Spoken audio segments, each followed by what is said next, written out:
And the second is...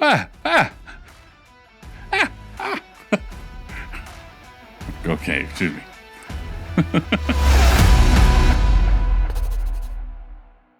Welcome to another reaction video. Today we're going to be reacting to a conversation, or a bit of a conversation, between Jordan Peterson and Elon Musk.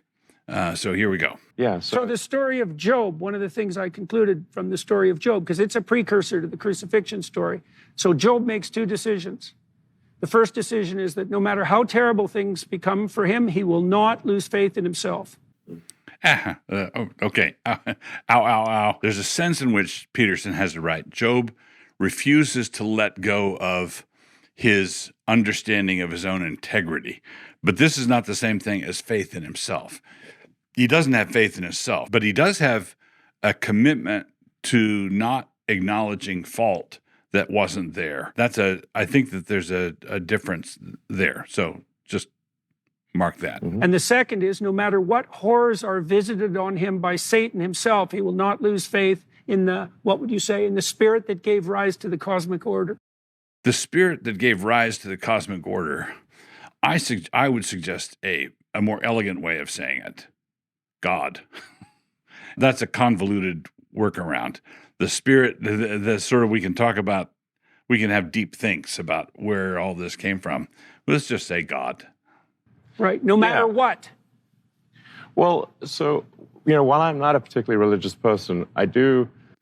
First, everyone is a particularly religious person. It simply has to do with the content of what that religion is. What he's talking about is, I'm sure he's saying, I don't go to church every Sunday.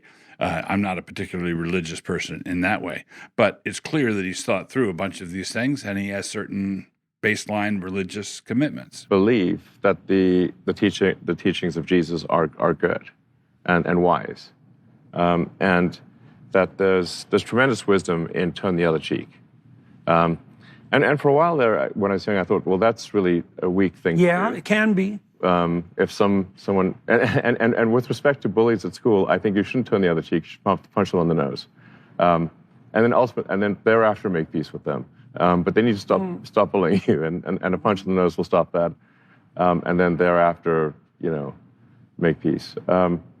So sometimes that punch on the nose is the first step in making peace with bullies. Yes, it may, change their career from being a bully to perhaps they shouldn't be doing such things. I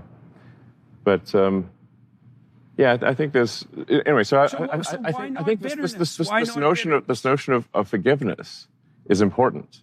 I think it's essential because if you don't forgive, then as I forget who said it, but an eye for an eye makes everyone blind. So we're starting to get into what's actually motivating, I think, both Peterson and Musk here. It reduces to a form of utilitarianism. What pattern of behavior is most likely to result in the greatest good for the greatest number? And they're talking about the Christian ethic in pragmatic terms. But I'll stick a pin in this and maybe say more about it later. You can't have that pervasive ethic throughout society without a whole bunch of people who actually believe it in the old-fashioned way and not for pragmatic reasons. In other words, a pragmatic adoption of the ethic of forgiveness is not going to result in widespread acceptance of the ethic of forgiveness. You need more than that. Mm-hmm. If you're going to seek vengeance and you have this never-ending cycle of vengeance. Mm-hmm. There are anthropological speculations that we were... Italicize that word, speculations. We were caught in a 350,000-year cycle of not getting anywhere after modern human beings emerged precisely because of that.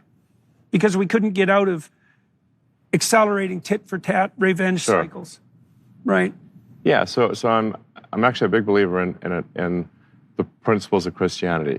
I think they're very good.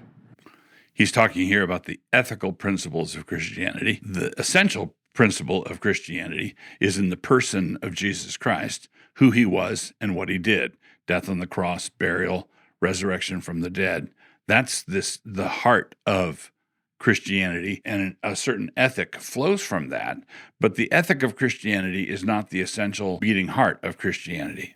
So, in what sense then are you not religious?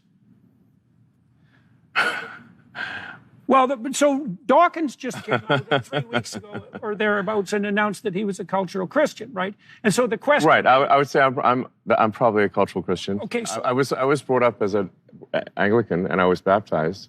And although oddly enough, my parents also simultaneously sent me to a Jewish nursery school, preschool. So if Elon Musk was baptized, I would point out mildly that he still is. So is Jesus our Lord? well, the Jews have a reputation for being religious too, Yeah, no, I might have been the only non-Jewish kid at the school. I didn't even realize that was the thing. But I was just singing Harvard Nagila one day and Jesus is our Lord the next, Mm-hmm. So that is my upbringing. So when Dawkins announced he was a cultural Christian, the question that came to my mind right away was, okay, there's a bunch of things going on there. The first is Dawkins' proclamation or admission that if you compared different societies and their axiomatic suppositions, he would prefer the ones predicated on Christian axiomatic assumptions.